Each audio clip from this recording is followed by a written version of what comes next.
Welcome to EDU 324 International Dimensions. This will investigate to what extent do low-cost private schools support the achievement of Sustainable Development Goal 4, Quality Education in Ghana. What does the presentation include? The background of Ghana and their current state of education, the impact of globalisation, the targets of Sustainable Development Goal 4, the role of low-cost private schools in the Human Rights Act, and the benefits and challenges of low-cost private schools. The background of Ghana and their current state of education. Ghana is located in West Africa and has a population of 25.5 million people.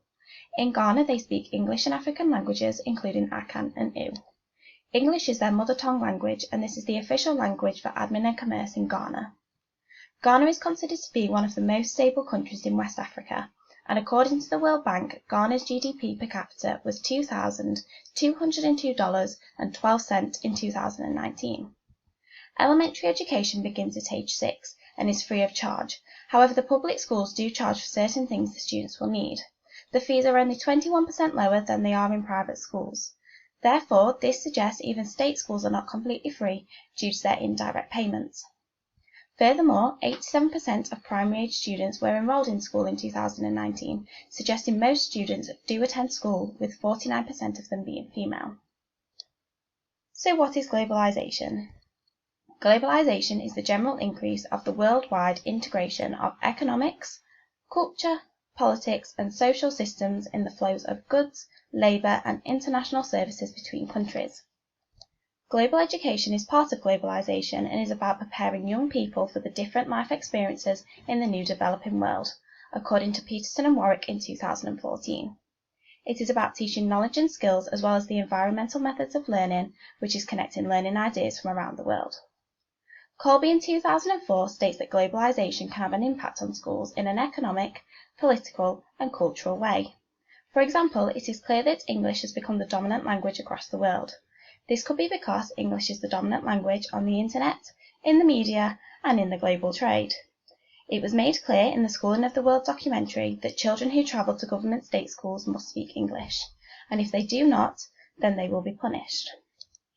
Looking at low-cost private schools, they take a neoliberal approach.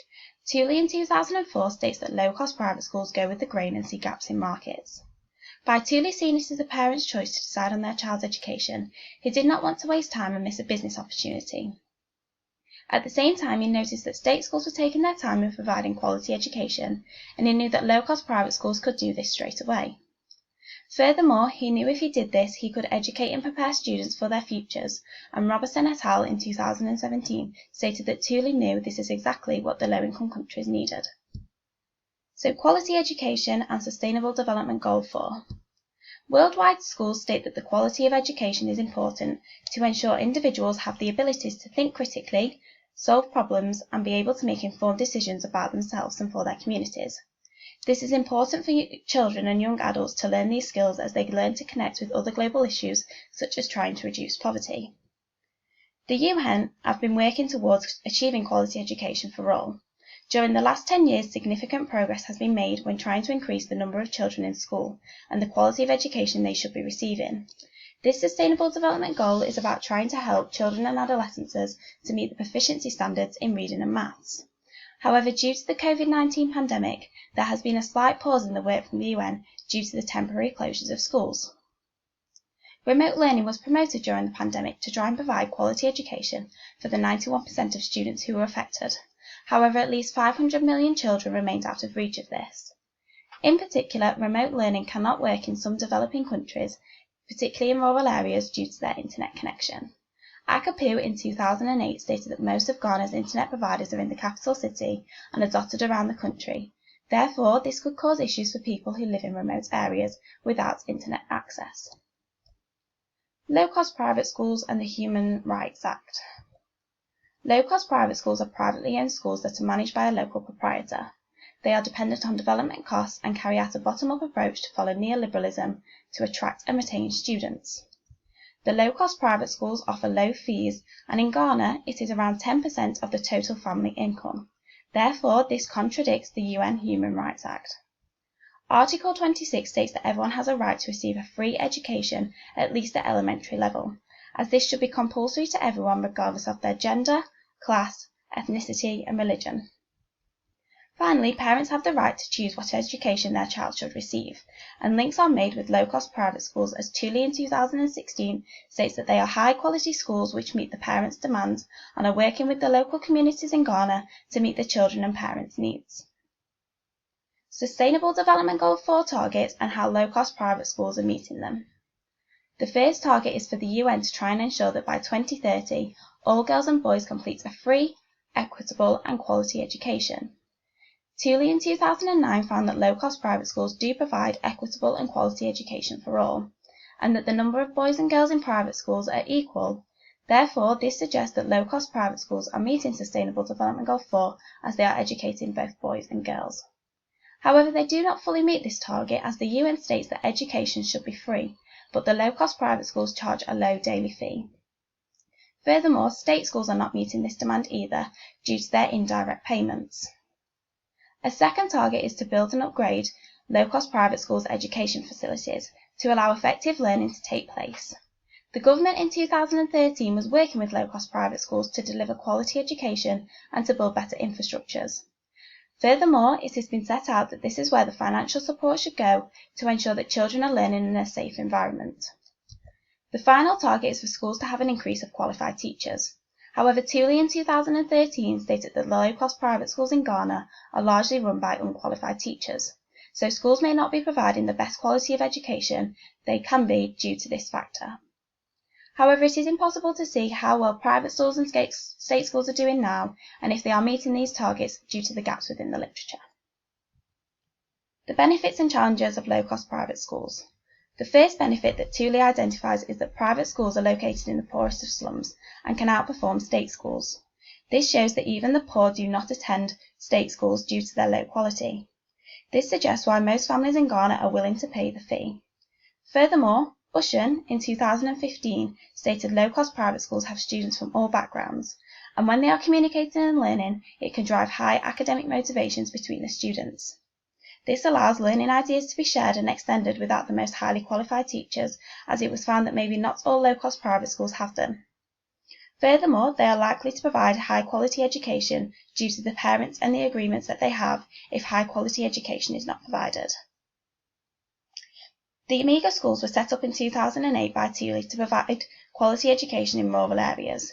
The University of Birmingham in 2014 carried out a study to look at the role and the impact of private schools in developing countries. The first factor investigated was the quality of education. On page 43 that they found the strength of the quality education was moderate in private schools, and that pupils receive better learning achievements here than they do in state schools. Ghana was on a neutral aspect, which states the findings were ambiguous in relation to the assumption. This suggests that maybe the quality of education is not always best due to the underqualified teachers. However, ActionAid in 2017 did find there are still more private schools than state schools in Ghana, with a ratio of 1,317 to 800 state schools. Parents are sending their children here due to the stigma that state schools get due to the creation of inequality.